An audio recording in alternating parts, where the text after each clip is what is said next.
one of the most prominent disciples and followers in the, one of the leaders in the mission of Srila Bhakti Siddhanta Saraswati Thakur. Very, very glorious, glorious. He was very good friends with Srila Sridhar Maharaj, and actually good friends, and also he respected Srila Sridhar Maharaj as the Shiksha Guru. And Srila Sridhar Maharaj actually gave him sannyas also. And he came, Bhaktisrang Goswami Marge, he actually came from a very high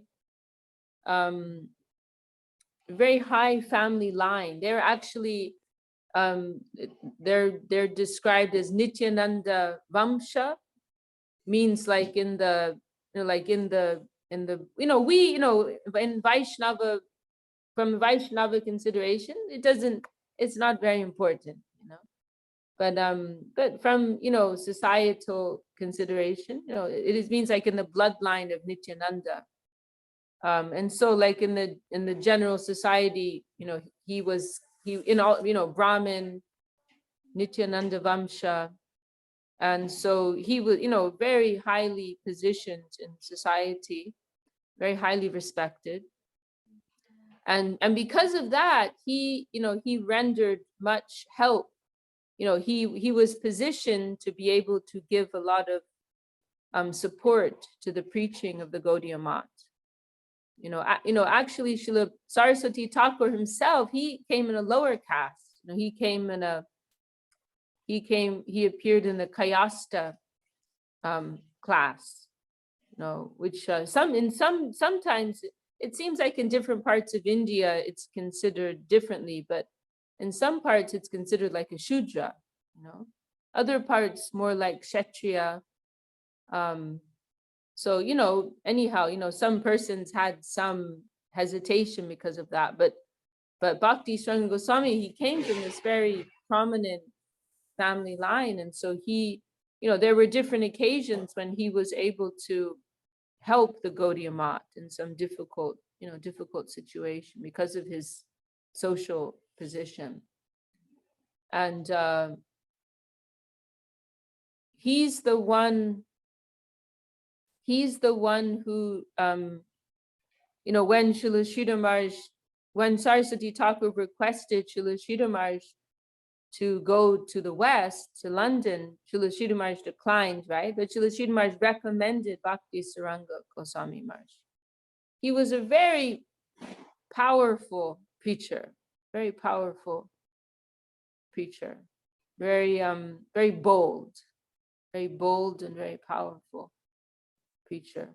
One incident Gurudev liked to tell was when there was some preaching, and it also tells you something about the mood, the spirit of Srila Saraswati Thakur, that there was an occasion when they were preaching somewhere like Kashmir, and there weren't any devotees nearby who they could stay with, and so they had to take some food in some type of restaurant. And this is a famous story, many of you know this story. And so they were served this food, and it was vegetarian, but they saw it had onions. And so one of the members of the party, he made some comment like, "Oh, this has onions in it." And Gosami Marge, he said, "You see onions, I see Mahaprasad." That was his broad vision. We are here, Krishna is supplying this to us, so this is prasad, this is Mahaprasad. There are many stories about, probably we hear more stories about Gosami Marge other than Swami Marge Prabhupada, probably Bhaktisrang Goswami we hear more stories about.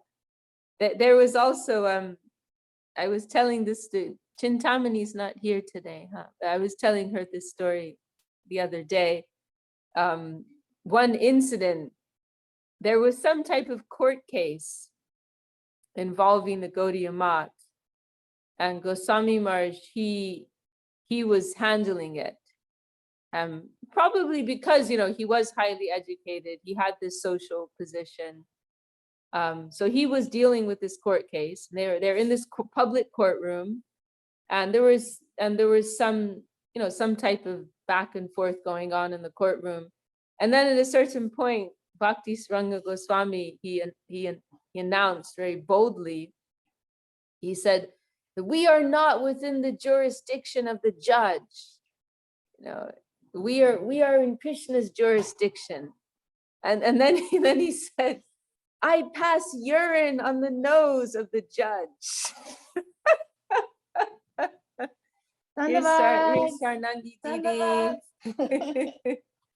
That I pass urine on the nose of the judge.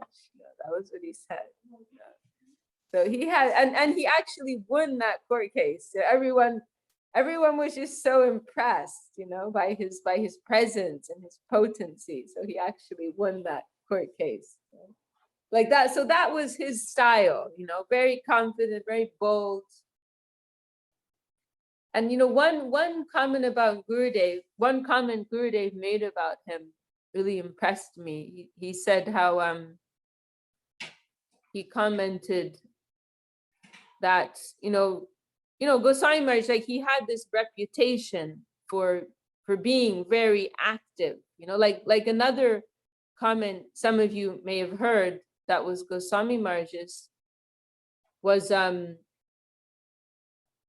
that one of his godbrothers told him, Gosami Marge was entering his older, the later part of his life, and he was still preaching very actively. And then one of his godbrothers told him one day, oh, Gosami Marge, why don't you retire now? Why don't you retire and do bhajan? Now you can live a quiet life, carry on, chanting and he used this word bhajan. And this word bhajan, really bhajan, it means, it has some range of connotation. It means service, it means worship. But there is often this connotation of bhajan is like, sitting quietly and chanting and reading. But actually it means service, and that and so our active service life can be considered bhajan as well. And so anyway, this godbrother told Gosami Marge, oh, now why don't you stop all your busy preaching and do bhajan? And Gosami Marge, he was angry at that, and he didn't say anything, he politely acknowledged, but internally he told Srila Marge, internally he was angry, and his feeling was, this is my bhajan, the preaching that I'm doing, this is my bhajan. And then he used this phrase, and Gurudev loved this so much. Many of you have heard this, I'm sure. And Gurudev heard it from Srila Marge, and it was Gosami Marge who originally said it. He said, I want to die in harness. Like I want to die on the battlefield in harness, not quietly in my bed, retired, but like in the middle of all of my, my busy, active service life on the battlefield. That's how I want to give up my life. So he made some comment like that. So this was Gosami Marge's spirit for his whole life, very, he had that kind of a reputation.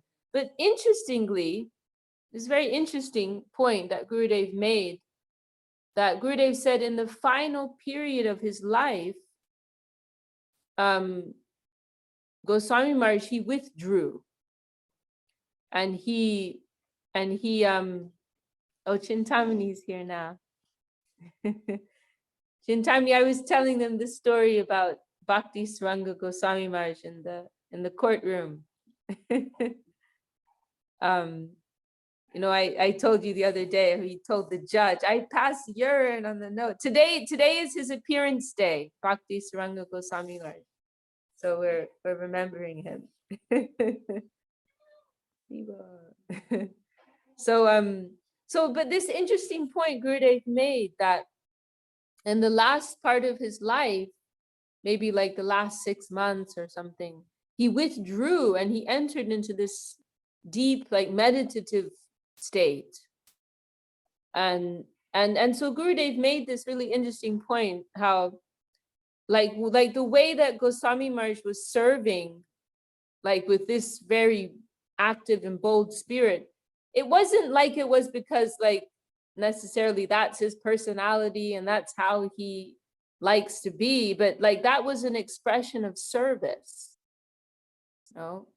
And then he had no problem in the end, like to withdraw and enter into this more, you know, internal quiet state.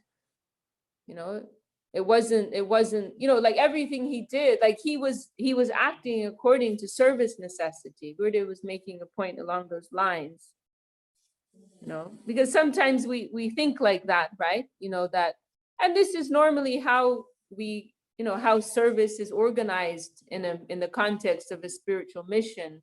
Like somebody likes to cook, then you do the cooking service. Somebody likes to talk, then you can preach. Somebody likes to make money for Krishna, right? This is normally how things are run within a temple.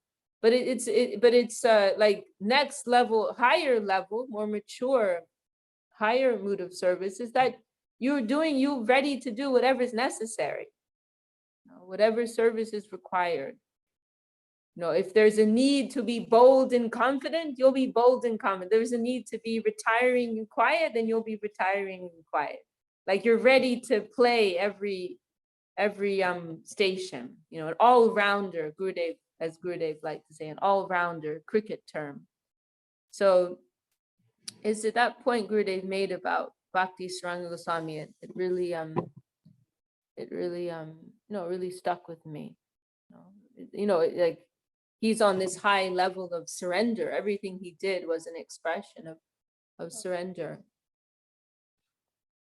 And he, you know, he's also very special for us because he had a particularly close relationship. He, you know, amongst, you know, all of the god brothers of Srila Marge, they had special respect and appreciation for him.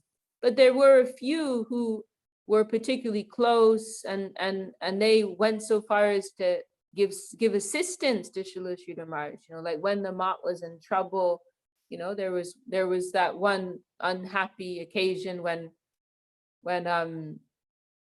some of the god brothers of Srila Marge, they kind of you know, they wanted to take control of the temple, and Srila Marge had to pay them off like a very large sum of money, which he didn't have.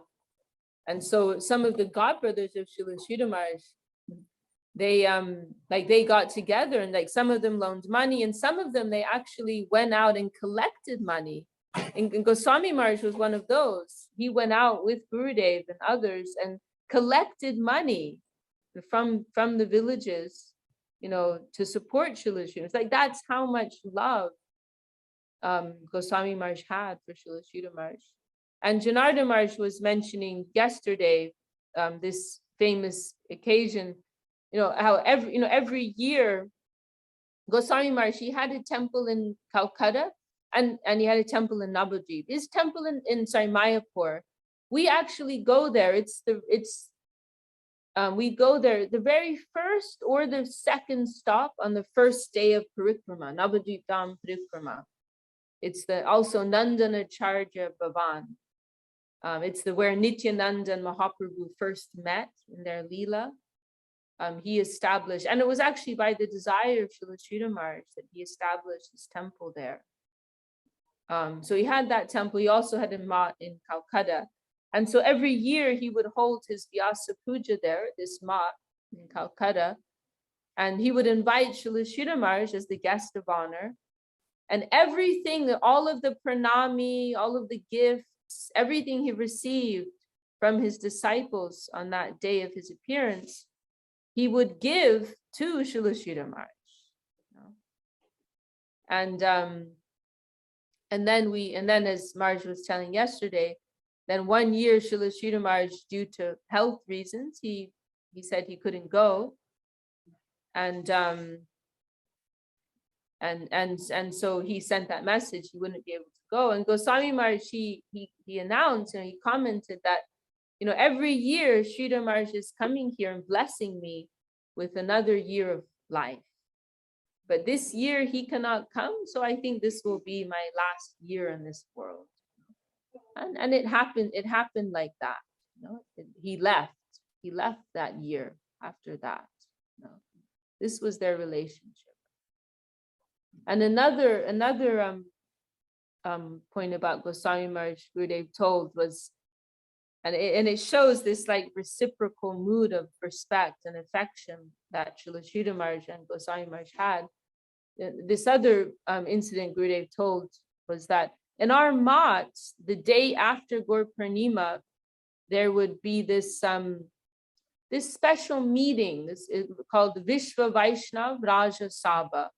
It's like it was actually originally established by Jiva Goswami, I believe. It's like an assembly, a gathering of leading prominent Vaishnavas when they come together and they share news of their preaching, take advice from one another, seek advice.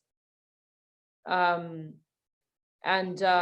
so this would take place in our mat, every year after Gur Purnima, and many of the God brothers of Srila Sridhar Marge, they would congregate there.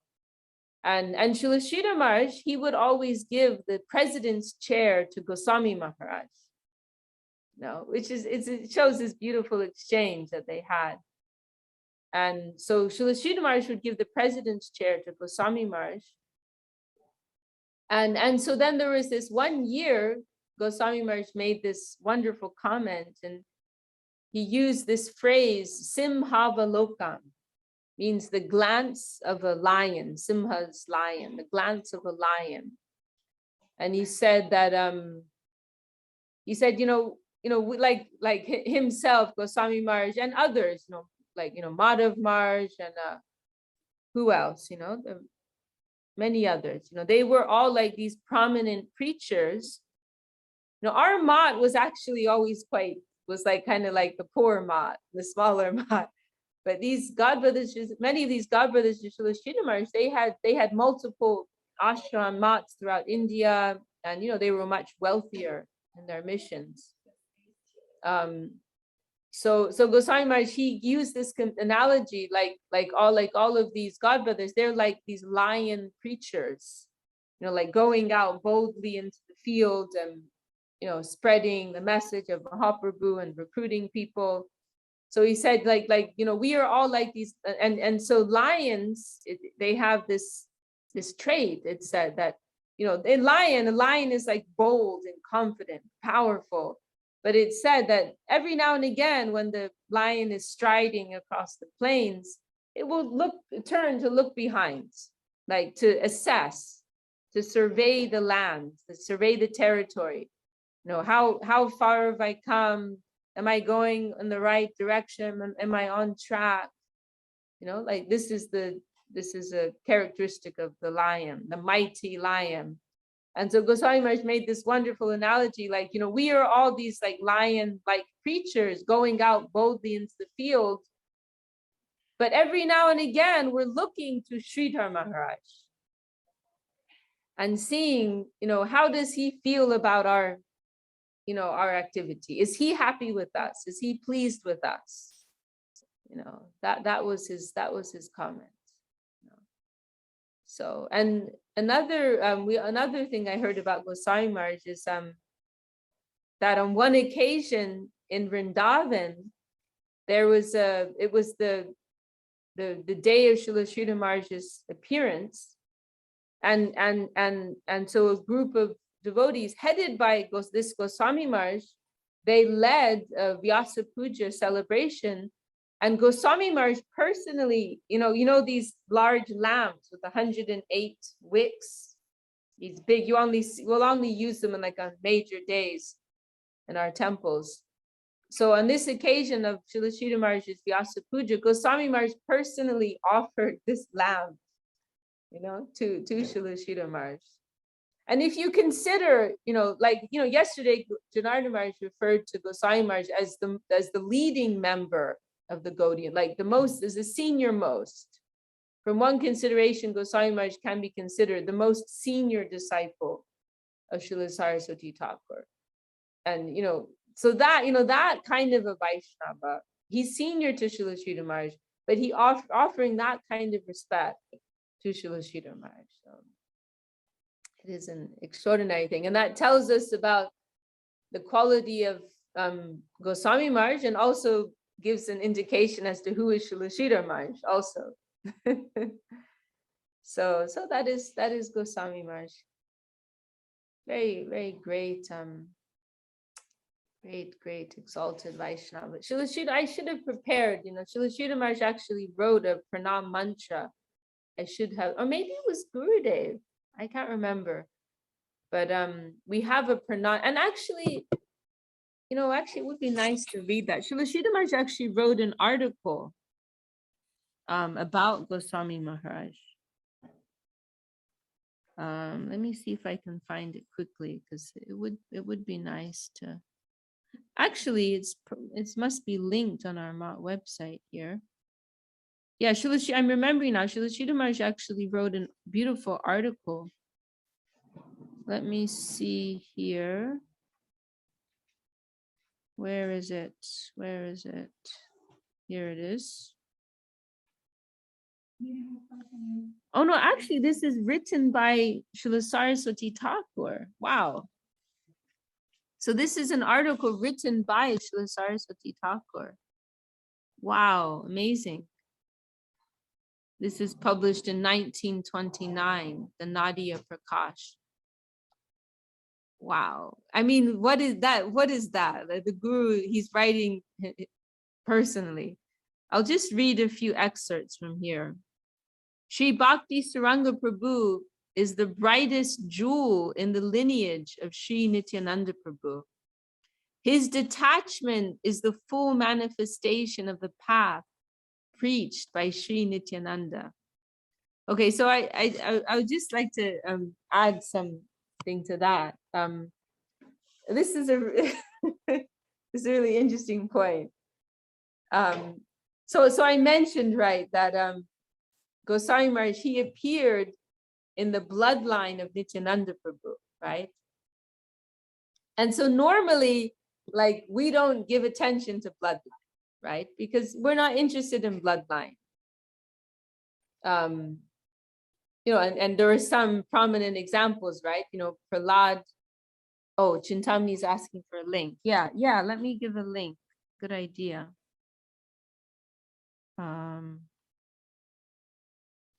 Okay, I'm going to copy that. So this is a really interesting point. Where's our chat here?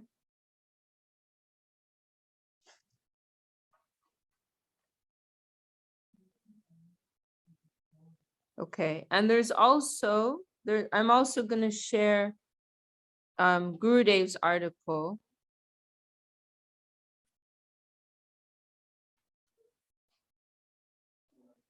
Let me just share. It's actually on our website. This is a link to both. You can on our calendar links on our SCS Mott website. Okay, so here this link is more helpful. So this is a really interesting point. Oh yeah, so if you go to that second link, there's also a link to an article, to a verse that I think it said Gurudev wrote it about Gosami Marge. So anyway, so look, this is a really interesting point about Gosami Marge. So he appears in the bloodline of Nityananda, and normally, from a purely spiritual consideration, bloodline doesn't mean anything, right? And there are some prominent examples. Prahlad's father is Hiranyakashipu, a demon, right? And Prahlad's son was also a demon. But then Prahlad's grandson was Bali Maharaj. He was a Vaishnava. He was a great devotee. So, normally, bloodline doesn't mean anything. We are only interested in the spiritual connection. But so what's interesting about Gosami Marge is that he, although he appeared in the bloodline, he actually, genuinely had some quality. And so now listen to this. This is so brilliant. So Srila Bhakti Siddhanta Saraswati Thakur, he gave this title of a Prakrita. He gave this title to Gosami Marge of a Prakrita Bhakti Saranga. So why? Because so what does a Prakrita mean, right? A Prakrita is normally how we refer to the Vrindavan Leela. Why? Because it appears to be Prakrita, it appears to be mundane, it appears to be material, but it's not, right? Right? Krishna appears to be like an ordinary human, but he's actually not, So, it's quite funny, So Saraswati Thakur is making this point. Like normally we consider this a material thing, the blood connection. And it's so funny because in the general society, they give so much honor to that, right? And actually, like groups like this, they caused a lot of trouble for Saraswati Thakur. Like these persons who gave preference to blood connection, to family lineage, jati gosai. Jati means like according to your birth. So like these kinds of people, they were normally like the enemies of the Gaudiya Math. Like they hated the Gaudiya Math, Srila Saraswati Thakur. So because the Gaudiya Math's like smashing all of that, like you're, a Brahmin, like the emphasis on the Brahmin birth or the, these different lineages. There's also a line of Advaita Charja. Like these persons, like the Gaudiya Math declared war on persons like this, in these groups. So it's just brilliant. So Saraswati Thakur, he gave this title to Gosami Marge, a Prakrita. Like he appears to be mundane, but actually he's divine. Like he actually has an authentic connection with Nityananda Prabhu. So there's all these like layers of meaning here, layers of significance here. It's just brilliant. So and so also in this connection, as we mentioned already, it was Srila Sridhar Maharaj, he requested Gosami Marge to take up the service at this temple to manifest this Gaudiya Math at the place of the meeting. So this is a really famous incident in the Leela of Mahaprabhu, right? The meeting, the first time, because Nityananda Mahaprabhu, they grew up separately, right? Nityananda grew up in Ekachakra, Mahaprabhu in Navadvip, and then they had this very dramatic meeting when in their later years at the home of Nandanacharya in Mayapur. And so, oh, here's Sonia Sham Prabhu also. Dandavad.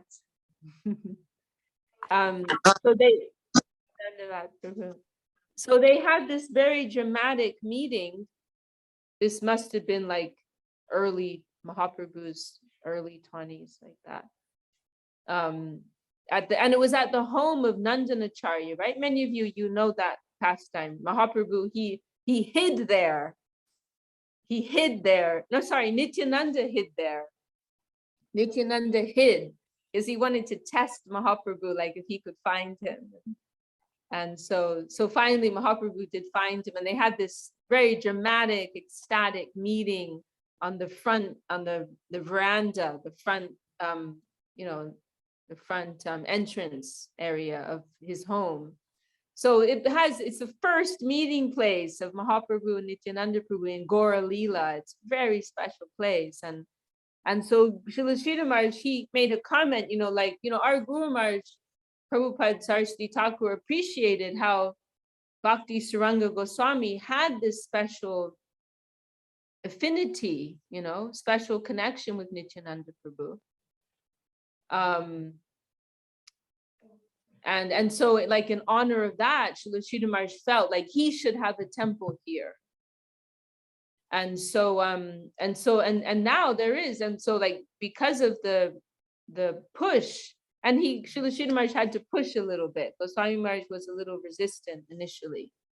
And so because of Srila Sridhar Maharaj's push, and maybe Srila Sridhar Maharaj, he may have even bought the land initially. I believe he even bought, in one case, he bought the land, and I think it was in this case. And then later Goswami Marge paid the money back. And so now there's such a beautiful temple there. And as I said, it's one of the first places on the first day of Parikrama we stopped at. Maybe it's the second spot, maybe the first. And the very beautiful deities of Nityananda Prabhu and Mahaprabhu are there in that temple. And many of you, no doubt, you've been there. You've had that darshan. So yeah, but let's go back. Let's read a little bit more. This, just a few excerpts from this article here.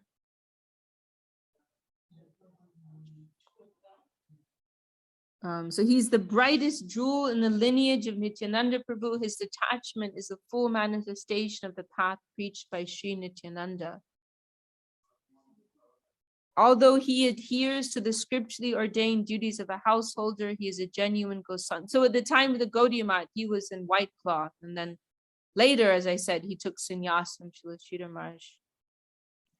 I'm just going to skip through a little. Every Gaudiya preacher and the numerous supporters of the Tridandi preachers from the ocean to the Himalayas, throughout the land of the Aryans and the south, know of Sri Bhakti Saranga Prabhu's eloquence and capability in Sanskrit, English, and Bengali. Nearly every single fortunate resident of Gauda, means Bengal, has seen more or less his holy character, his pure heart's ecstasy, his earnestness for Krishna, and his profound love for Sri Gaura Sundar. I think I'll stop there, and the link's there. He is an exemplar in the world of the pure Vaishnavas, a follower of the Sri Rupanuga Vaishnavas, and thus worshipable to the world. Wow. Seeing the beauty of the holy lotus feet of this great transcendentalist, the world of pure Vaishnavas is enchanted. Wow, I mean, this is just like incredible. You know, this is Srila Bhakti Siddhanta Saraswati Thakur, you know, personally writing about his own disciple. I mean, this is incredible. And then Gurudev, let's read Gurudev's. This was written by Gurudev, Srila Govinda Maharaj.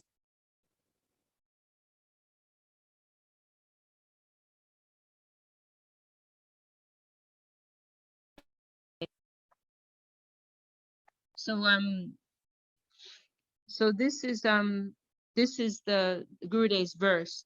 I Divyam Dirga Bujada Vindanayanam Saraswatam Sundaram Tejo Deepta Vapur Budaika Suhridam Karbuda Garvapaham Pashandasura Chanda Danda Dalanam Dambaji Dambolikam Vande Vandya Kulabja Bhaskara Vibhum Saranga Goswaminam. I offer my obeisance unto the beautiful follower of Srila Bhakti Siddhanta Saraswati Thakur, Srimad Bhaktisrang Goswami Maharaj. He has a radiant form, long arms, and lotus eyes. He crushes the pride of the wicked and squashes the cruel oppression of the heretics and demons. He is like a thunderbolt on the mountain of hypocrisy. He is the sole friend of the intelligentsia and a shining sun above the lotus of the aristocracy. And so this phrase, Gurudev, he used, this is another interesting phrase here. Gurudev, he describes him as this sun. How was it put here exactly? A sun above the lotus of the aristocracy, because, well, I'll read here. I'll read here. It explains. So this is Gurudev's words, I believe. Is it? The sun has a very small relationship with the lotus. The point is that, when Vaishnavas appear within a particular class, when Vaishnavas appear within a particular social class, then, they're actually transcendental to that.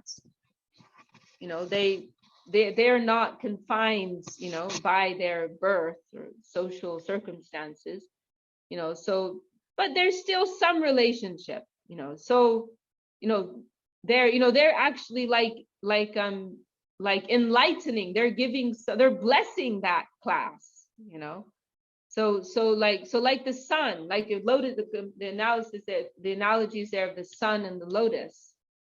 So the sun is shining upon the lotus, and their relationship is a little remote, actually.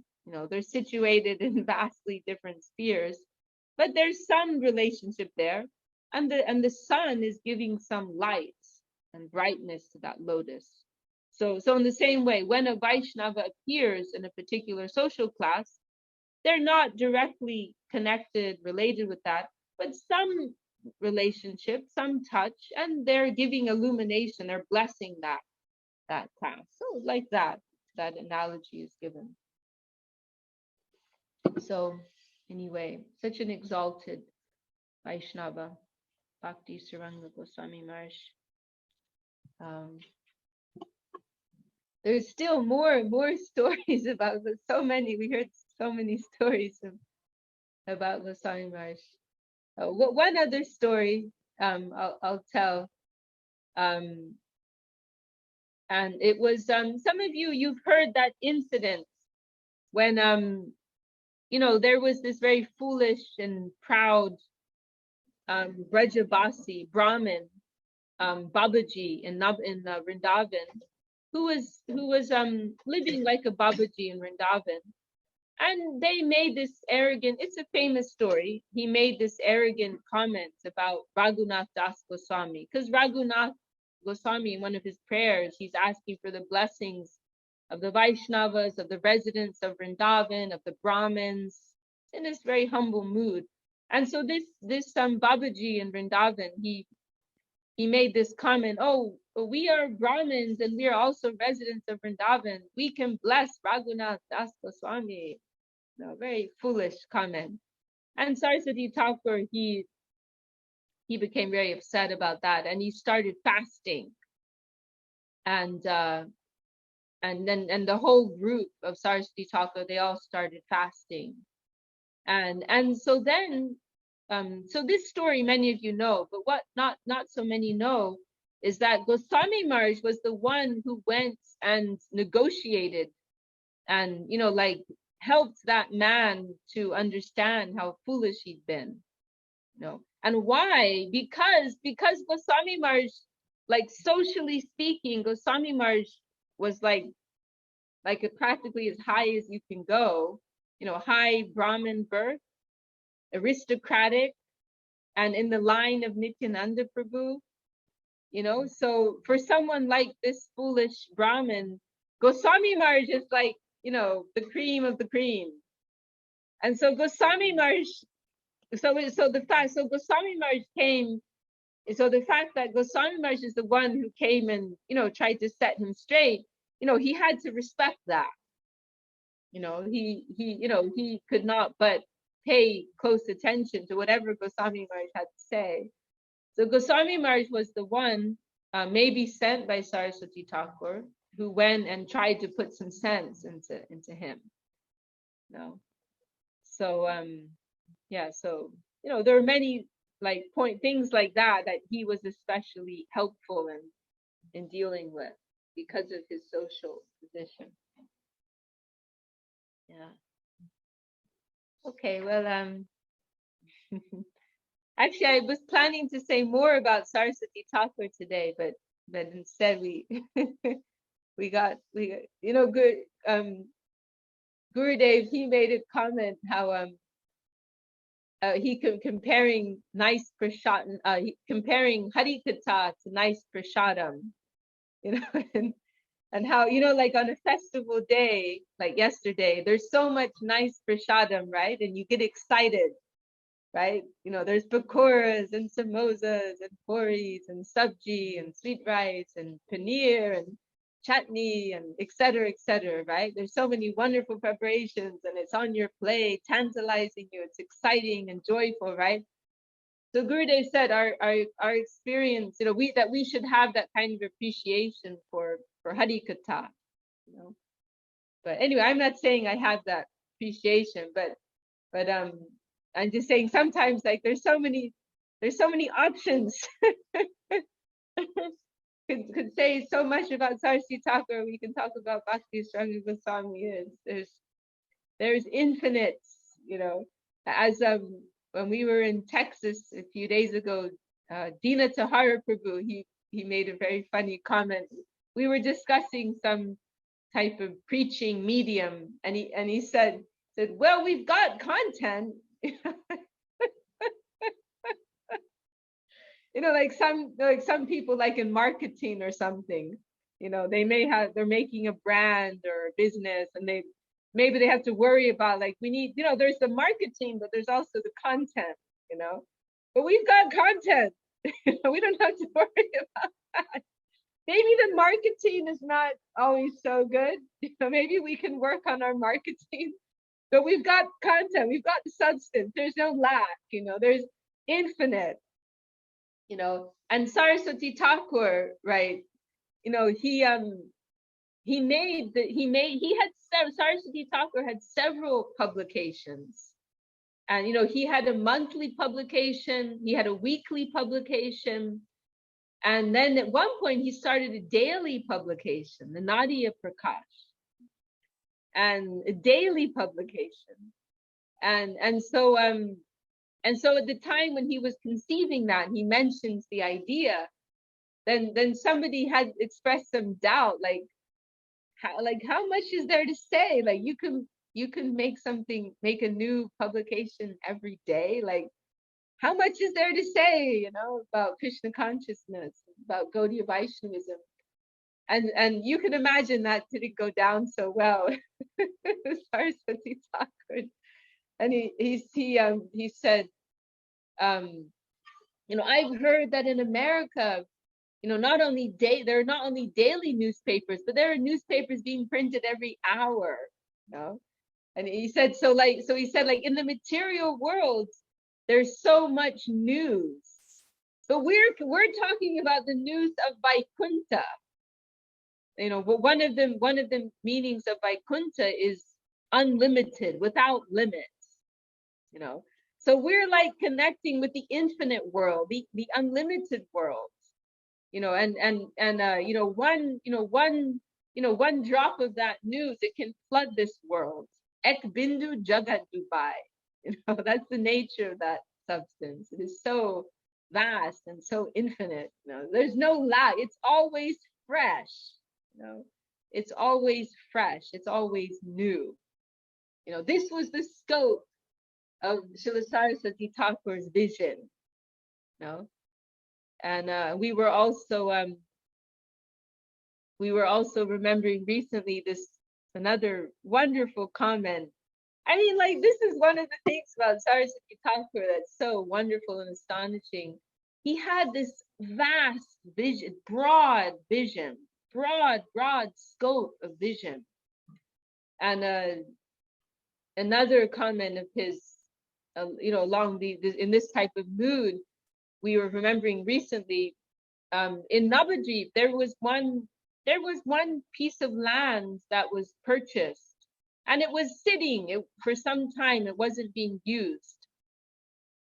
And then there was another piece of land that Saraswati Thakur wanted to purchase.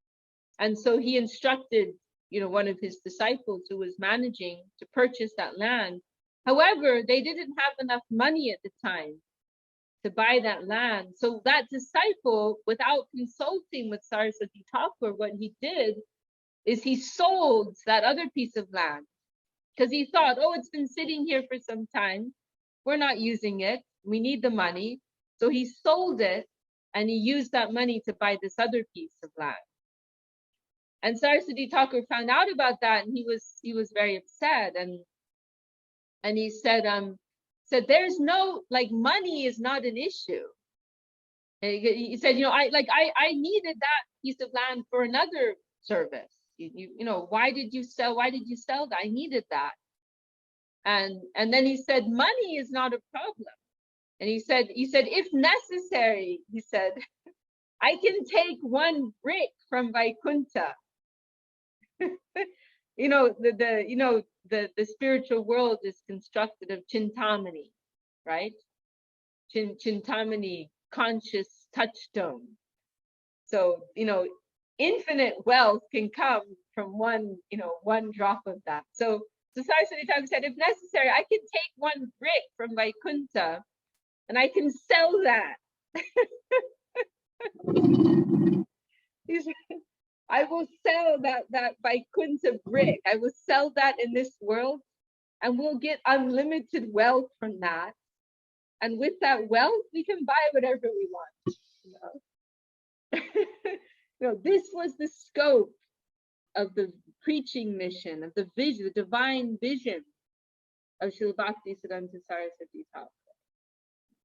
And Srila Marge, he describes that, actually, I'm remembering now, like he expressed this in this very ecstatic kind of mood.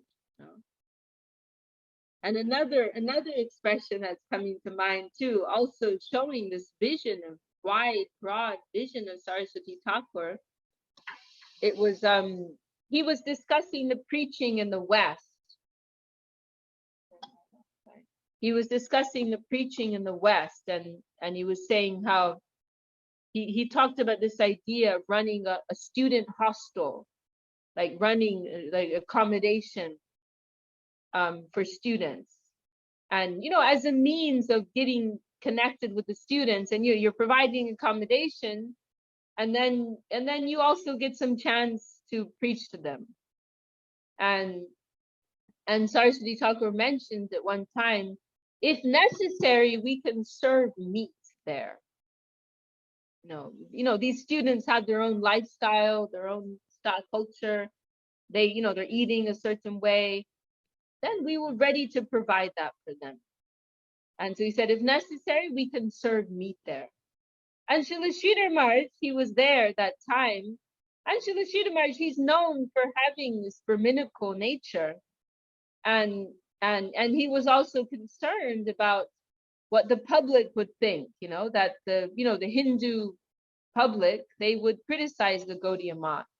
And so he questioned Srila Saraswati Thakur, maybe the general people, they will criticize us for this.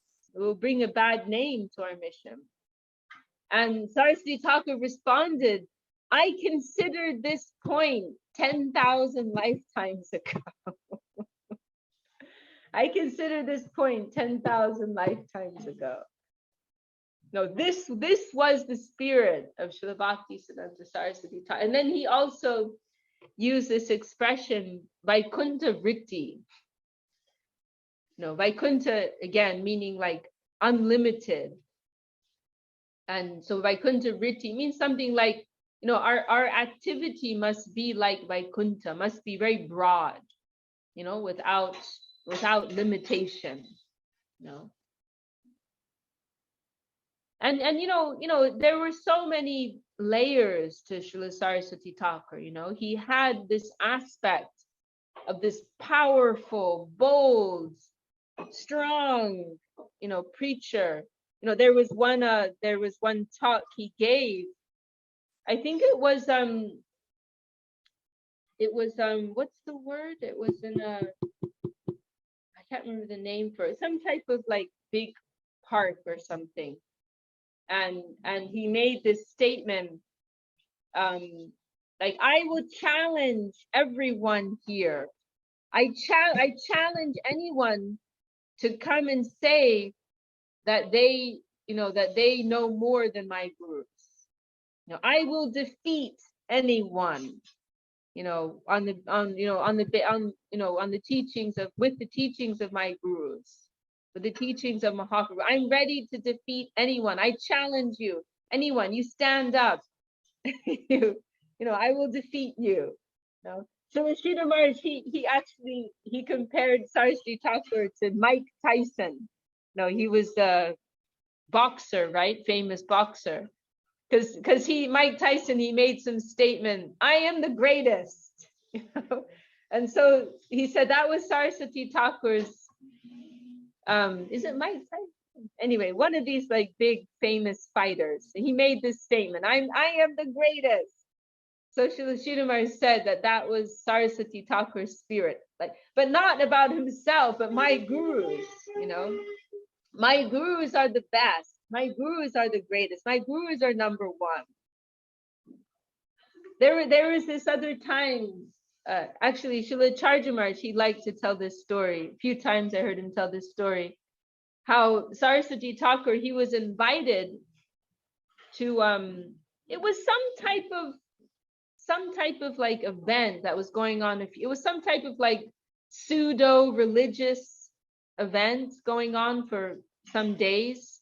And, you know, they had like different, you know, maybe they had like some cultural things, you know, dance and you know, like, you know, these kind of like meetings where they try to present religion in a way that will be popular, you know, that's pandering to the public.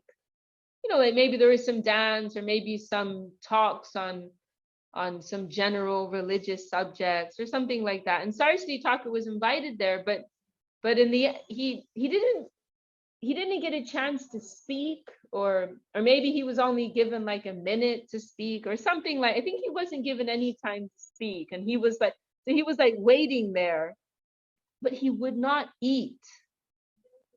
He wouldn't eat. And every day they would bring some plate of, it was 3 days.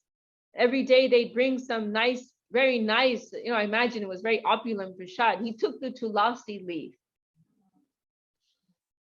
and he wouldn't eat. And he made some comment, I can't remember.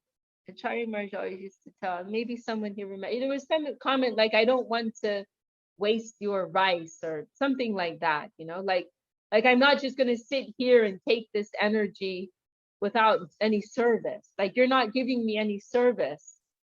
I'm not here just to eat good food. I'm not here to eat good prasadam. I'm here to serve. No. So it was like 3 days he wouldn't eat, you know, just, and finally he left, you know. This is who Saraswati, this is who Srila Bhakti Siddhanta Saraswati Thakur is from his birth. You know, and Maharaj here told that story when he was like 5 or 6 years old, and there were some mango season in the home, and he ate those mangoes without thinking. Then his father, Bhakti Vinod, comes later. Oh, my child, you know, normally we offer these to the deity, you know, so, you know, next time don't take it until, you know, we'll take prasadam, you know, after it's been offered. What is Saraswati Thakur's response to that? He makes a vow. 5-year-old, 6-year-old boy makes a vow. He will never take a ripe mango again. And he followed that his whole life. And we hear his disciples in the later years, they would sometimes give him some, they would give him green mango, unripe mango. They'd make a chutney, but the ripe mango he would never take. You know? So that from his childhood, from his boyhood, his whole life, you know, this type of strong spirit. But, you know. Is there a new national leader now that Acharya Maharaj is on? Let's have that conversation later. But we're on a Zoom meeting. Yeah. He's a devotee. He asked me who's the new international leader. I said we'll talk about that later. It reminds me of Anjali in England. She told me how she visited the Bhaktivedanta Manor in you know, the ISKCON in England in the 70s, and how she says she says it's such a, she has this like wry British humor, Anjali. And she said, when she visited the temple, she said, a passing devotee told me that Krishna was the supreme personality of Godhead. A passing devotee told me that Krishna is the supreme personality of God. Like normally, like that might be like a serious discussion, you know, you sit down, you have an hour-long talk about it. A devotee passing by told me.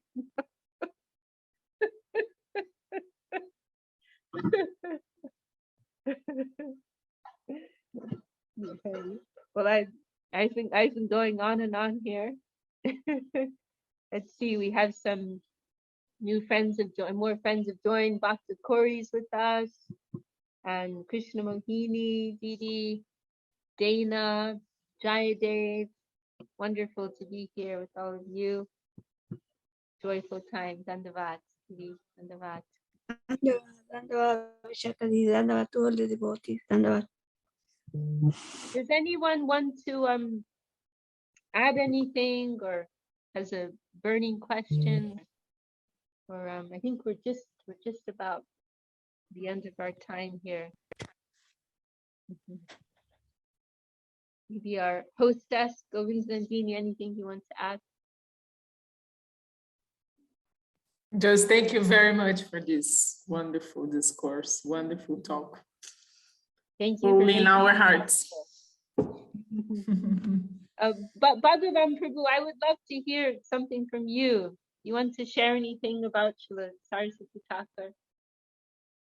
Or whatever inspiration comes at this moment. Yeah, I'm going to ask you, I don't know, I'm a little confused about it. There was a Srila Bhaktisrang Goswami Marge in charge of the Imbli Tala in Vrindavan. Sorry, you know, That temple was, he was in charge of that temple, Srila Bhaktisrang Goswami Marge, of the Imbli Tala. I don't remember. Their lordships have just opened.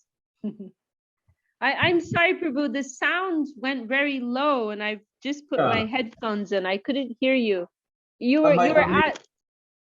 Yeah, the connection is very low, that's why. Oh, I see. I don't have a good connection. Oh, wait, so you're saying he was in charge, you're in charge of the, yes, that's right. Nice point, the Imli Tala. Yes. Yeah, because when I went, I stayed like 1 or twice there, and I was Guru Maharaj, and one disciple of Srila Bhaktisrang Goswami Maharaja who was in charge there, he said, my Guru took sannyas from your Guru, so this is your home, he said, you can stay here. But I wasn't sure it was Srila Bhaktisrang. I stayed there. There was Inditala was living by that time. It was in 1986, 1997. I don't remember exactly, but I stayed twice there. I slept there and I stayed there. Oh, really? And I wasn't sure it was still back to Saranga. Wow, right, because this was before our temple. Oh, the connection's very poor. Very good. Yes, So it's been like that. Wow, right. So 1987, yeah, we didn't have our temple there till like 94 or something like that. So wow, you stayed there in the Amrita. That's so beautiful. They received you like that with such affection. That's so beautiful. Yes. They told me this is your home because your Srila disciples said you can stay here. This is your own home. There was a group. There was Srinivas Prabhu. There was like 3 or 4 people from Venezuela. We went to make parikrama in Vrindavan, and we used to stay in those Dharma shalas. And they told us not to stay there. You stay here. This is your home. Or you stay in somewhere else. That's so beautiful. Yeah, that Imli Tala temple is very special, and that temple, it's just a few minutes from where our temple is now. And it's the place. Yeah. It's the place. Dandavat Bhakta Kori. And so that temple, it's the place where the desire, this desire of Krishna, it's said, like it's described as the origin of Gora Tattva. I feel very hesitant to discuss this fine topics, but it is mentioned. You know, actually, Srila Sridhar Maharaj mentions it in the Prema Dhamma Deva Stotram too. That it was there that Krishna like first felt that desire to take on the mood of Radharani. You know, it was there. And Srila Sridhar Maharaj, he actually, there are these famous verses of Srila Sridhar Maharaj where he's describing the arrival of Mahaprabhu to Vrindavan. These are original verses of Srila Sridhar Maharaj, and those are inscribed on the wall there in that temple. So it's a very, you remember that. Yeah, you remember. Yeah, so it's a really special place. Yeah, really special place. Jai Srila Bhakti Siddhanta Saraswati Thakur ki jai, Dasi Bhaktisrang Goswami Marge ki jai, Srila Gurudev ki jai, Param Gurudev ki jai, all the assembled devotees ki jai, all the world devotees ki jai, Shri Harinam Sankirtan ki jai, Jai Gaur Premanande. Jai Vishakha Devi Dasi ki